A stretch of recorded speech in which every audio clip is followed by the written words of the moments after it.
El asambleísta Leonardo Berresueta dijo que es una ley fundamental esta norma para satisfacer las necesidades de las instituciones y organismos públicos. Se debe tener claro que hay líneas transversales para el proyecto de ley y que no busca autorizar el libre porte de armas. Tercera intervención, asambleísta Paul Huestán. Virtuales esta sesión. Señora Presidenta y compañeros legisladores, en materia legislativa tenemos que ser coherentes. Y si bien es cierto, este proyecto de ley contribuye significativamente al control de las armas que se encuentran en el territorio ecuatoriano de manera ilegal. Hay que hacer referencia también a la normativa conexa, porque de nada sirve legislar y crear normativa que lamentablemente en un cuerpo orgánico como es el Código Orgánico Integral Penal existe contraposición. Señora Presidenta, si usted permite que por secretaría se lea el inciso primero del artículo 360 del Código Orgánico Integral Penal. Proceda, señor secretario. Con su autorización, señora Presidenta, si me da un minutito para ubicar el texto solicitado. En este momento, en el Pleno de la Asamblea Nacional, se analiza en primer debate el proyecto de ley de armas, municiones, explosivos y accesorios. Estamos escuchando la intervención del asambleísta Paul Huestán, que corresponde a la tercera en esta discusión en el Pleno del Parlamento ecuatoriano y corresponde al tercer y último punto en el orden del día de la sesión 888. Hasta este momento hemos escuchado las intervenciones del asambleísta Leonardo Berresueta y también hemos escuchado al asambleísta Javier Jurado como ponente. Se espera la lectura del artículo solicitado por parte del señor asambleísta Paul Huestán a cargo del señor secretario general de la Asamblea Nacional. Alegatos de cierre. Del Código Orgánico Integral Penal, el inciso primero. Sí. 1. El fiscal y la defensa expondrán en ese orden sus argumentos. No, señor secretario. Le voy a dar lectura del artículo 360 del Código Orgánico Integral Penal respecto a la tenencia y porte no autorizada de armas.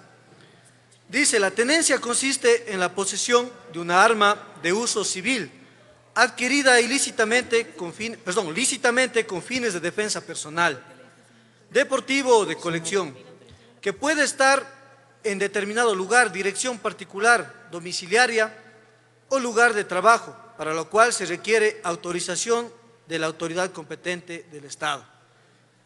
La persona que adquiriendo de manera lícita un arma tenga o posea armas de uso civil sin autorización de autoridad competente del Estado será sancionada con pena privativa de la libertad de 6 meses a 1 año. Lo que yo me pregunto es, ¿en dónde quedó el tema de la adquisición ilícita? La norma es muy clara, refiere a la tenencia lícita y también a la adquisición lícita. Es decir, si actualmente una persona se le juzga o se le intenta hacer una investigación fiscal por una adquisición ilícita, no existe cuerpo normativo ni tipo penal que permita la sanción de ese acto contradictorio a la norma jurídica. ¿Por qué hago referencia a este artículo?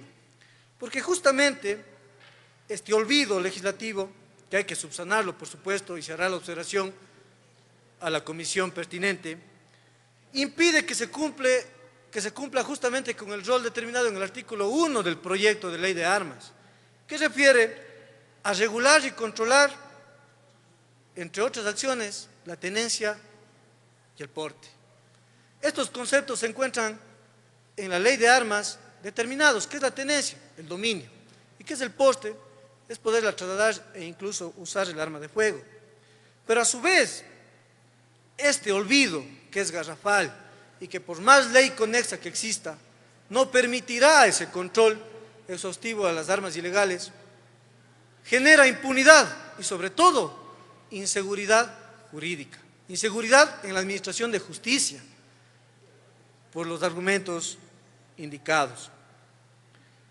De igual manera, en el proyecto de ley de armas refiere, en el literal B, que uno de los objetos es garantizar la plena investigación de los delitos tipificados en el Código Orgánico Integral Penal.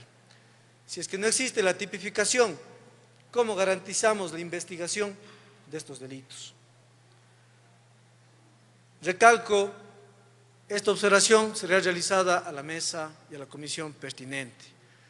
En materia penal, los vacíos o la no tipificación genera justamente esa deficiencia en la administración de justicia que todos los días criticamos y que todos los días nos hace daño porque los delincuentes lamentablemente salen a las calles a delinquir como si nada hubiese pasado.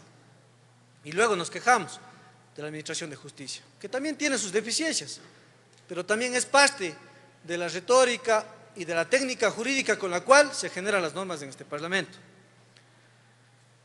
Pero hay algo mucho más profundo, compañeros asambleístas y pueblo ecuatoriano, y es que, por ejemplo, en la consulta popular que se pretende llevar a cabo a la población ecuatoriana, en la pregunta número 7 del primer bloque de las 11 que ha sido levantada, reza la pregunta: ¿está usted de acuerdo con que las armas, sus partes o piezas, explosivos, municiones o accesorios que fueron instrumentos u objeto material de un delito puedan destinarse al uso inmediato de la Policía Nacional o las Fuerzas Armadas, reformando el Código Orgánico Integral Penal conforme al anexo de la pregunta 7?